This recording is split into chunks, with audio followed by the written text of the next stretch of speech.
Hello, everyone. I'm going to get right to it as usual. That's what I always say every time I make one of these videos. Okay, there's a picture going around about Jerry Jones, the owner of the Dallas Cowboys. And this man is in a crowd of Caucasian people in Little Rock, Arkansas, I believe it is, in the 50s. And there's a group of black students that are going to be integrating the high school that he goes to.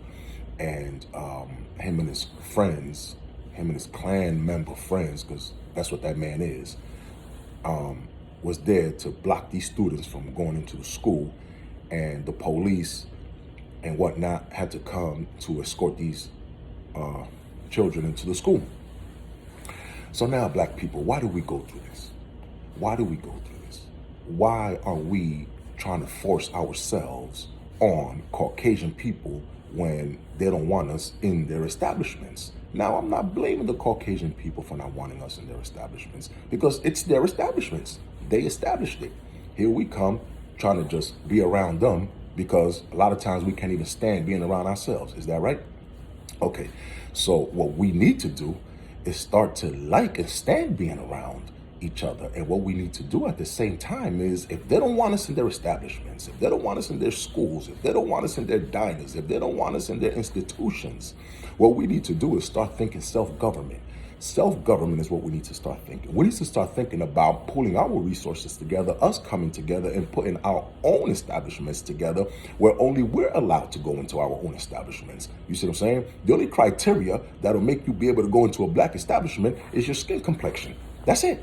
You understand me? Because when these Jews got all these schools out here and all they want is their own kind of to go to their schools, they're not going to accept no black people in their school. I don't care if a black person go to their school and talk about I'm Jewish too. They're going to look at you like you crazy. You ain't going in there. You ain't learning nothing they teaching. They don't want you nowhere around them. See what I'm saying? And here we are trying to force ourselves onto their establishments. Black people, we need to stop this. We need to stop what we're doing. We need to start thinking self-government.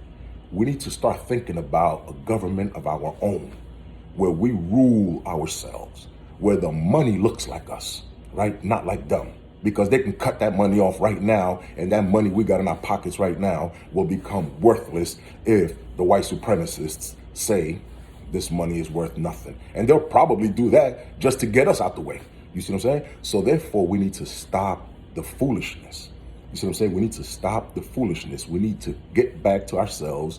We need to think black. We need to act black. We need to start by changing our names to begin with. You see what I'm saying? The most honorable Elijah Muhammad said that the first step towards freedom is to give the white man back his name. Yeah, but we running around here talking about we proud to be Johnson and Smith and Culpeper and McGillicuddy and all kinds of foolishness. Yeah, that's what we do. We run around here and we talk about my granddaddy and my granddaddy had this name. Your granddaddy got that name from the master that owned him and whooped the hell out of him on that plantation, right? From sun up to sundown. Oh, have we forgotten that? But yeah, every time we run around here and we say, my name is Smith and McGillicuddy and all like that, what we're doing is we're giving honor and praise to the man that oppressed us. You see what I'm saying? So when Malcolm X and Marcus Garvey try to tell us about going back to Africa, see what I'm saying? Maybe physically and mentally at the same damn time, here we are talking about Africa. I ain't going back to Africa. I haven't lost nothing in Africa. Why you lost your mind in Africa? That's where you left it at. See what I'm saying? We need to go back there and get it, pick it back up and throw it back in our heads. That's what we need to do. We need to stop playing around. That's what Malcolm X told us back in the 60s. But yet, so many years have gone by since then, and we don't even think about anything Malcolm said. And everything Malcolm said back then is relevant today. We need to stop letting these Jerry Joneses, right, tell us whatever they want to tell us as an excuse for their behavior, and we all of a sudden forgive them. Because that's what we've been doing, right? We've been forgiving the white man for the past almost 500 years that we've been here on the land that he stole from the Indians. You see what I'm saying? And we was already here too when he got here. He found us here. They just shackled us up and shipped us up out of here so that we won't know our way around and try to escape from them when they bring the gauntlet down on us. You see what I'm saying? So yeah, they found us here. They found us here along with the Indians. See what I'm saying? So they're brand new here. Johnny come latelys. That's exactly what it is. So we need to get our heads together. We need to stop making excuses for these people, for these white supremacists, every time they come and tell us that what we're looking at is not what we're looking at. It's plain to see that this devil is in that crowd trying to stop black people from going into his high school.